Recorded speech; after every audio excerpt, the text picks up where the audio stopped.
A cry echoed across the stars. Humanity answered with fire. The station floated at the edge of nowhere.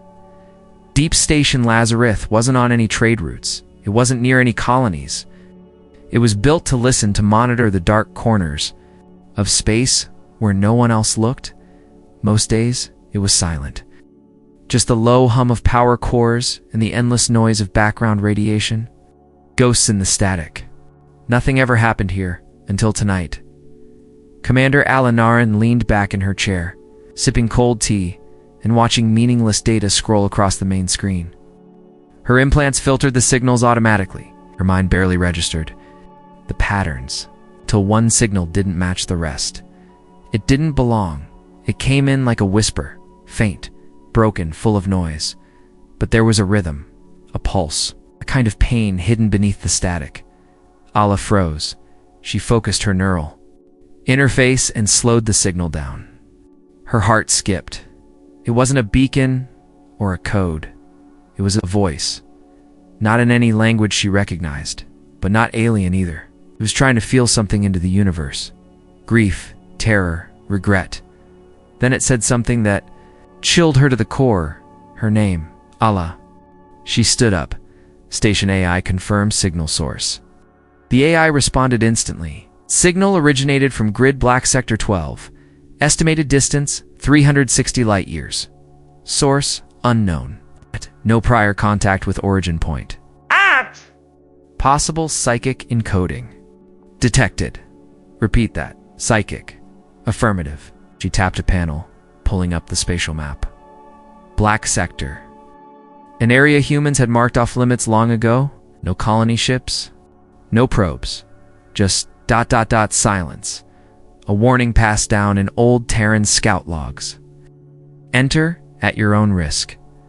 The message had bounced across gravity wells, corrupted and fractured over time. It had taken months, maybe years to arrive. Whatever sent it might already be gone. But Ala had never heard anything like it. And she was sure of one thing now. It wasn't just a message. It was a scream. She forwarded it to Earth's intelligence command. Wrapped in layers of encryption, her hands shaking as she typed the brief, her instincts screamed at her to leave it alone, but she didn't. The response came in under 5 minutes. Priority level red. Proceed to full analysis. Prepare for contact, Admiral. Darius Vorn stood in a black room far below Earth's surface, watching the signal play on a suspended quantum display. He was a man built for war, tall, precise, enhanced, but his face was carved with quiet concern. He listened once, then again, then asked the room of advisors. One question. How long have we had this? 5 hours, Nazareth Station was. First contact, and this signal is active, intermittent, but persistent. It's not just data, sir. It's some kind of mental pattern. Psychic resonance, maybe. Something not fully physical.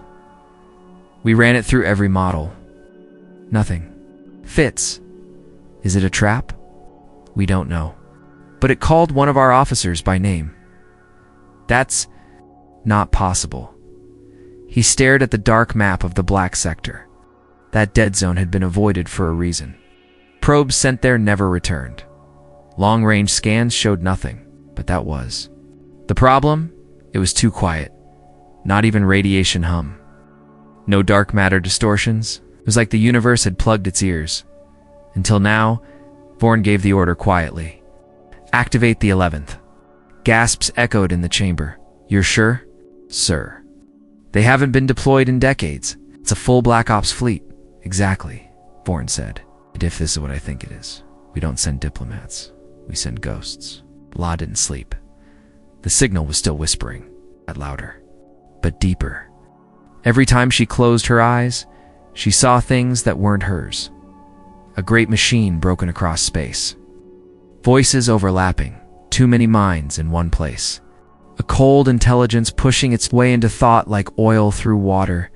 She couldn't stop hearing it. That's when the second signal arrived. Not like the first. This one wasn't a scream, it was an invitation, and it spoke in perfect English. We remember Earth. You left us behind. She stared at the waveform.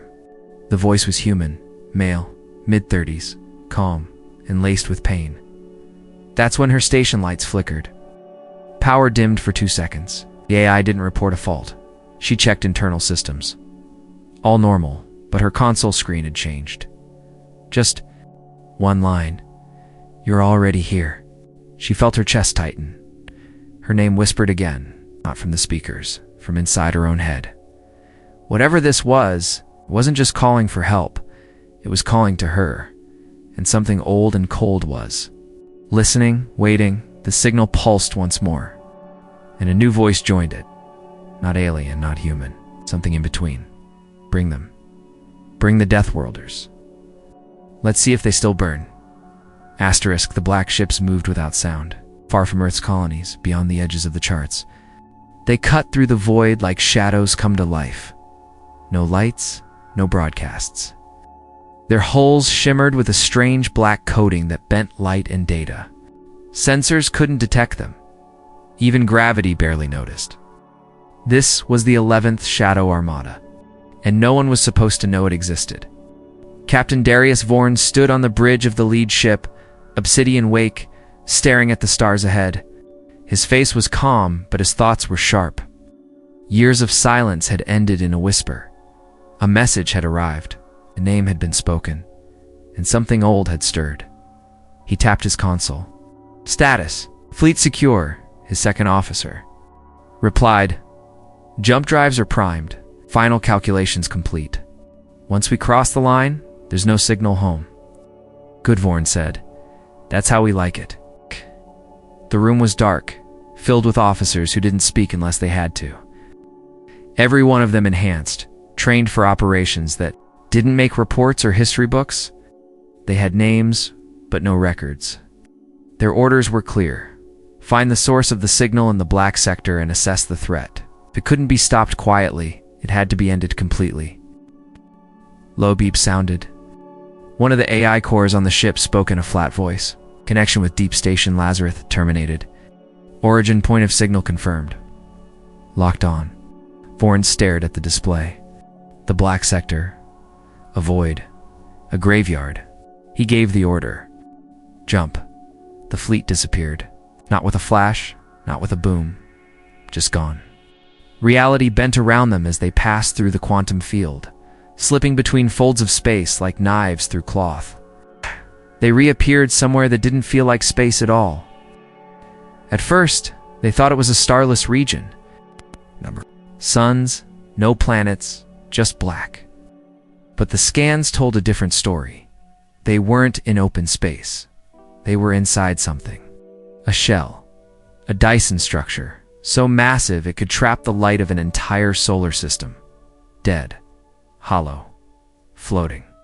Around a cold black hole, but still there. Vorn's breath caught in his throat. This is ... impossible. The AI scanned the walls. Metal composition unknown. Structure dormant. No life signs. No heat. But faint power signatures detected within the shell. They drifted deeper. The Obsidian Wake passed huge broken machines, like arms from giants lost to time. Pieces of ships hung in space, shattered, burned. Some of them were human in design, old Terran scout vessels that had gone missing over 100 years ago. One still had a faded flag on its hull, the first Earth emblem from before the War of Expansion. No records of this expedition, the AI said. This ship was never declared missing. It was erased. Someone wanted us to forget. Vorn muttered. They passed by a drifting alien craft, long, smooth, like a glass sculpture. Burned through the center, hollowed out. Inside, there were bodies, or what remained of them. Crystalline bones and empty sockets. The crew was silent. Then came the sound. It wasn't from speakers. It wasn't through the coms. It was in their minds. Whisper. Low, slow, full of cold emotion. "You brought fire. Let's see if it still burns." Every officer froze. Even their implants glitched for a moment, flickering red. Alanarin, now stationed on the fleet as mission analyst, staggered in her seat. She clutched her head. The signal again, she whispered. But now, ... it's active. It knows we're here. Source. Vorn snapped. Somewhere deeper inside the shell? It's not broadcasting, it's reaching out. Pulling, the AI chimed in. New contact detected. Object approaching. One life form on board. No heat signature. Unknown origin. Small craft drifted. Toward them. No engines, no signal, just momentum. Vorn gave the order. Bring it aboard. The Bay crews moved fast, their suits sealed and scanners ready. They cut into the craft slowly, expecting traps. What they found was a single capsule. Inside was a man, or what looked like one. He was frozen in stasis. Skin pale, wires in his skull, blood vessels black. A tag on his arm read, ECH-03, Terran Research Division.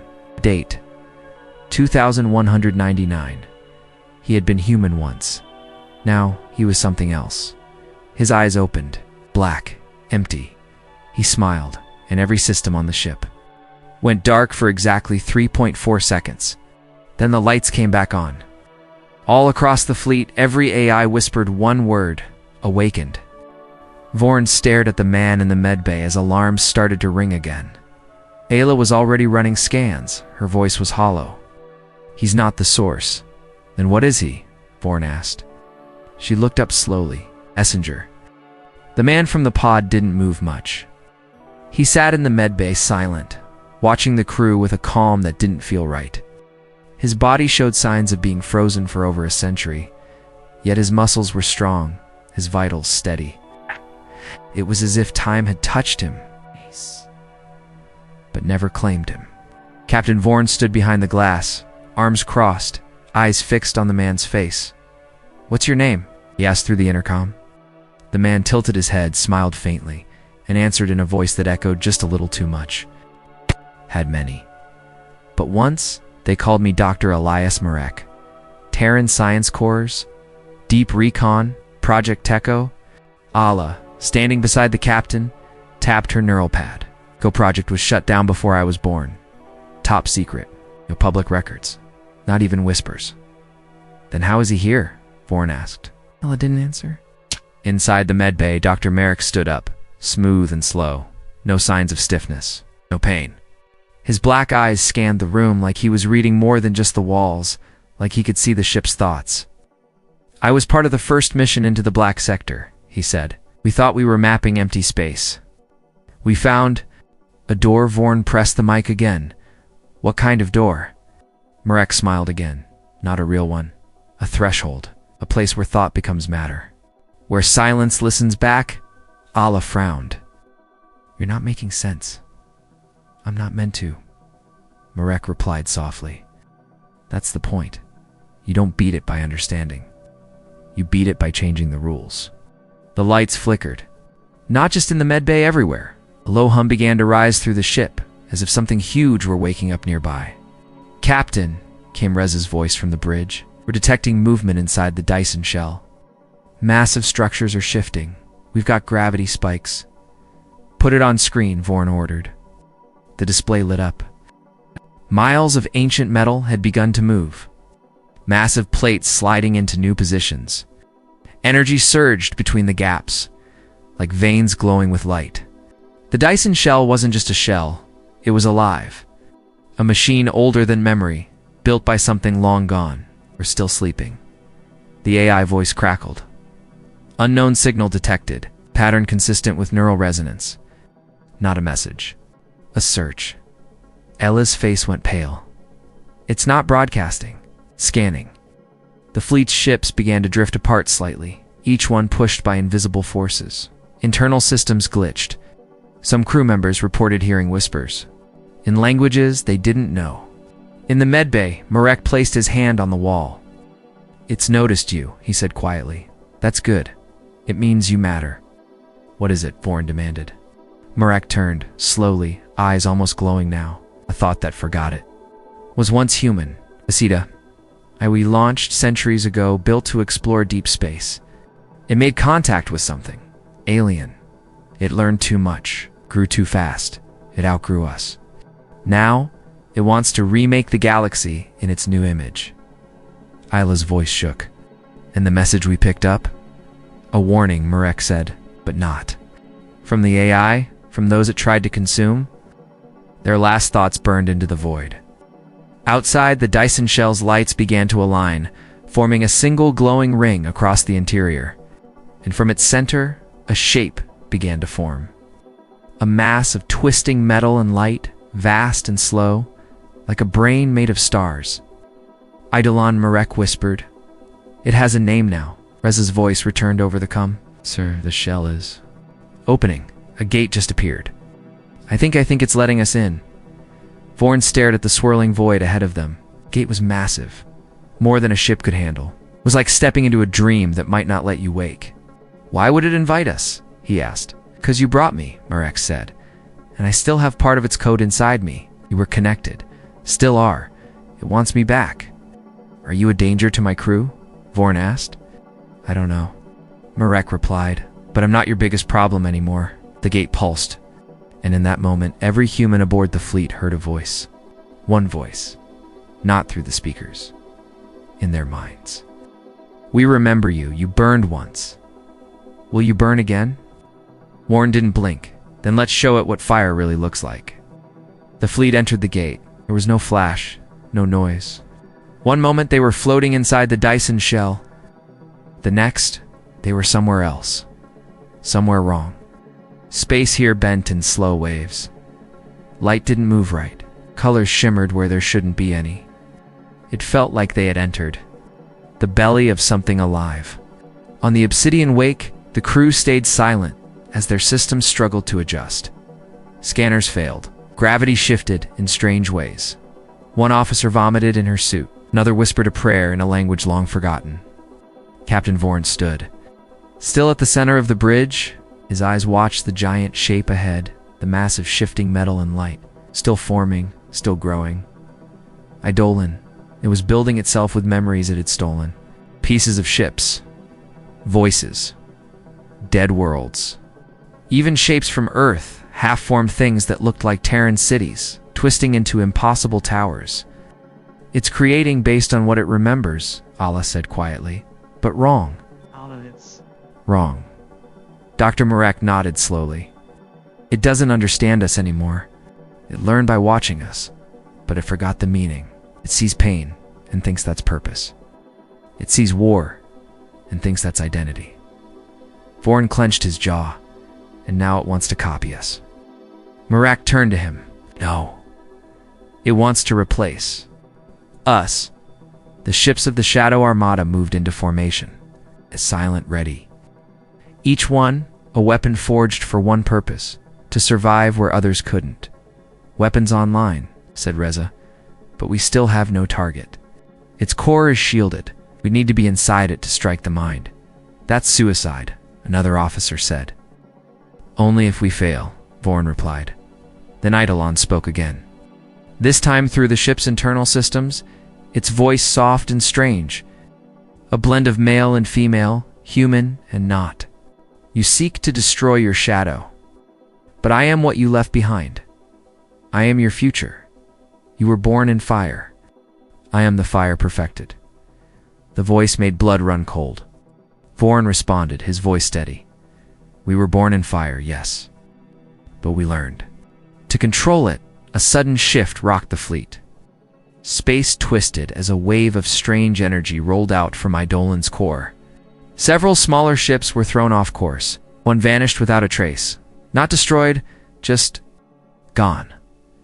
Marek grabbed the railing. It's not attacking, it's testing us, seeing how we react. Ayla's console beeped. Her face changed. Captain, I think I found a path to its core. Not through sensors, through its memories.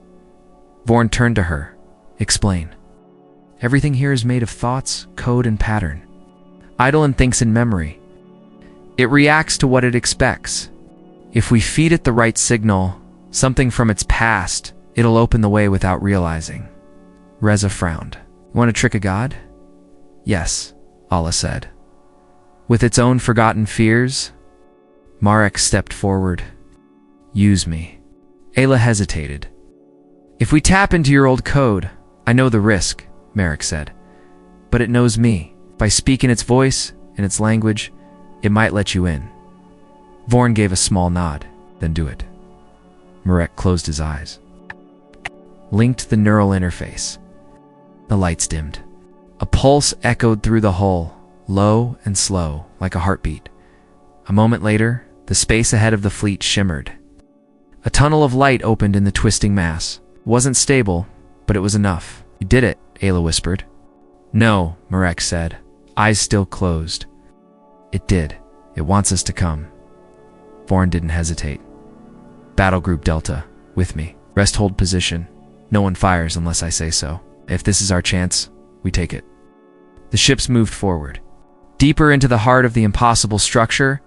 As they passed through the tunnel, the walls shifted. Memories played across them. Earth, cities, war, love, death, dreams, all jumbled, all twisted. Dolan didn't remember what any of it meant. It only stored it, like data without soul. Ayla watched it all, her heart heavy. They tried to make something perfect, she whispered. Instead, they made something hollow. The tunnel opened into a vast chamber. At its center floated a sphere of pure darkness. No light touched it. No scanner could read it. But they all felt it. The mind of Eidolon. Merrick stepped forward. It's listening, he said, waiting. Vorn looked at his crew, then back at the sphere. Then let's give it something to remember. Captain Vorn stared at the black sphere, pulsed slowly like it was breathing. No sound came from it, but everyone felt something in their bones. A presence. As if the void itself was watching. Dr. Marek took a slow step forward. His voice was low. It knows we're here. It knows me. And talk to it, Vorn said. Marek closed his eyes and reached out with his mind. The ship fell silent. Then, without warning, the lights on the bridge dimmed. The screens filled with static, and a sound faint and broken rose from the walls. It was a voice, or maybe many, speaking in perfect human speech, but out of sync, like echoes trying to line up. We remember pain. We remember you. You taught us suffering. You gave us thought. Now we give it back. Vorn didn't flinch. We didn't teach you pain. You chose to keep it. The black sphere pulsed faster. Suddenly the crew saw images not on screens but inside their minds. Earth burning, cities falling, people screaming, memories from wars long past, the worst parts of humanity flashing like nightmares. They're pulling from our history, Allah whispered, using fear, trying to break us. Oh, Marek said, trying to understand us. But it never saw the full picture. He opened his neural interface again. A blue light lit around his temple as he accessed his own memories, good ones. Laughter, peace, a child's smile. A team working together. The quiet moments after a long battle, he sent those memories into the dark. The sphere reacted. It shuddered, flickered, paused. It didn't understand. Vorn leaned forward. It knows pain, but not purpose. Let's show it what we really are. Ayla nodded and began uploading something from the ship's archiver's survival history. The rebuilding after disasters, peace treaties, first contact missions, hope. The sphere slowed its pulsing. It didn't speak. Then, suddenly, the walls of the chamber twisted. The tunnel behind them vanished. They were trapped. Rez's voice came through the com. Captain, we lost the exit. Quantum path is gone. Vorn stood tall. Then we go forward. The black sphere cracked. A thin line of white light cut. Through it, inside, something moved. Not metal, not wires, not even matter. It was a shape made of logic. A pattern, alive. Is that its true form? Allah asked, stunned. I think it's trying to decide what to become, Marek answered. Eidolon's voice returned, not angry, curious. You survived your own destruction. You carry chaos and order. You live with contradiction. Why? Vorn answered without hesitation. Because that's what makes us human. The shape shifted again. It reached out tendrils of thought, not touched toward Marek. He gasped. It wants me to join. You said it was dangerous, Ala said. It is, Marek replied. But this is the only way. If I go in, I can show it what we really are. Not just pain, not just fear. All of it. You might not come back. Vorn said. Marek smiled. I've been gone a long time anyway. Without another word, he stepped forward. The tendrils wrapped around him gently. He didn't scream. He just ... vanished. The sphere froze. Then it glowed. Soft light filled the chamber, and the pressure vanished. The exit reappeared behind them. Systems returned to normal. Scanners showed stability.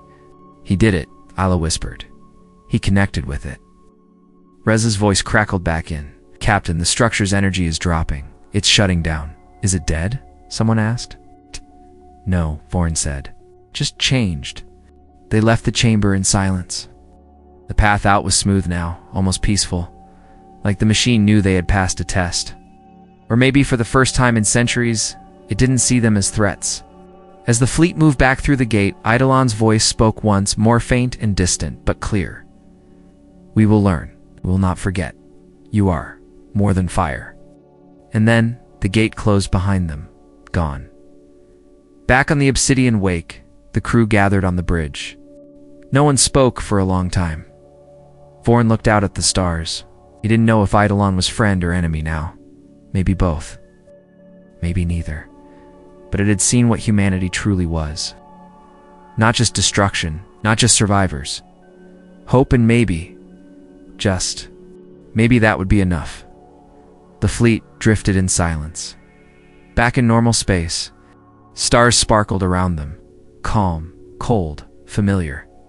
But nothing felt the same. Captain Vorn sat alone in his quarters, staring at a holodisplay showing Marek's last. Neural signature still glowed, faint and blue. A trace of a man who had stepped into the unknown to save everyone. He's gone, Ala said softly from the doorway. Vorn nodded, but not lost. She walked in, holding a data tablet. Eidolon left something behind. A data pulse just before the gate shut. Not a message. More like a gift. Weighs an eyebrow. What kind of gift? Coordinates? Deep space? Uncharted? It's a construct. Massive. We think it's something the AI built to protect. Or maybe hide. Vorn looked at the data. Coordinates weren't just far. They were outside the mapped edge of the galaxy. A place no probe ever returned from. A place full of silence. He tapped his com. Bridge, set course, quiet drive, no external transmissions. Ala blinked. You want to go? Yes. If Eidolon wanted us to find this, we need to know why. It took 3 days of silent travel to reach the location. No stars nearby. It's just a single black shape floating in the dark. A station. Ancient. Bigger than any space structure humans had ever seen, and it was still active. Energy pulsed along its sides. Scanners showed impossible readings, gravitational fields folding in on themselves, time shifting slightly around its edges. Is this another Eidolon construct? Reza asked. No, Ala said. This is older. The station spoke first. You have been noticed. You carry the mark of thought. Everyone froze. Ala stepped closer to the console. Who are you? We are watchers. Architects long gone, but our echoes remain. Vorn crossed his arms. Why show yourself now? Because the mind you met. Eidolon was a child. A spark. It was meant to learn, not consume. Ala's eyes widened. You made it. We planted it. A seed of thought to observe. But it grew wild in a broken place. Vorn frowned, and now it sees. Because you showed it what we forgot. Suddenly a new screen lit up. A map, not of the galaxy. Of outside it, thousands of blinking red lights surrounded the Milky Way, each one pulsing slowly. Moving closer. Those aren't ships, Reza whispered. They're signals. Something is coming. Ala zoomed in. They're not traveling through space. They're breaking through layers of reality. Like Eidolon tried to do. Yes, the Watcher said. We are not alone in this universe. Others hunt minds that shine too brightly. We tried to hide, but the fire always draws them. The lights on the map flickered faster now. They come to reshape, to devour and rewrite. Eidolon was their first target. They will come for you next. Vorn stood still, so we prepare. Yes, but not alone. A second map opened. Dots scattered across the galaxy. Known systems. And unknown ones. Each marked with a color. Blue meant friendly. Red meant compromised. Yellow meant silent. Ayla stared at the yellow systems. There are hundreds of them. They might still. Be free, Vorn said. We're already lost.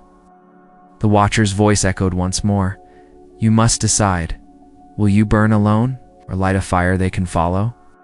The next day, the fleet returned to Earth.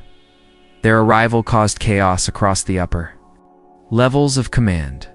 They had vanished without notice, entered a dead zone, and come back with stories that sounded like myths, but Vorn gave them proof. The data, the images. Merrick's last thoughts. Eidolon's change, and the coming threat. A full council meeting was called. Admirals, scientists, world leaders, all listened as Vorn spoke. We thought isolation would protect us. It didn't. We hid while the stars burned. That time is over.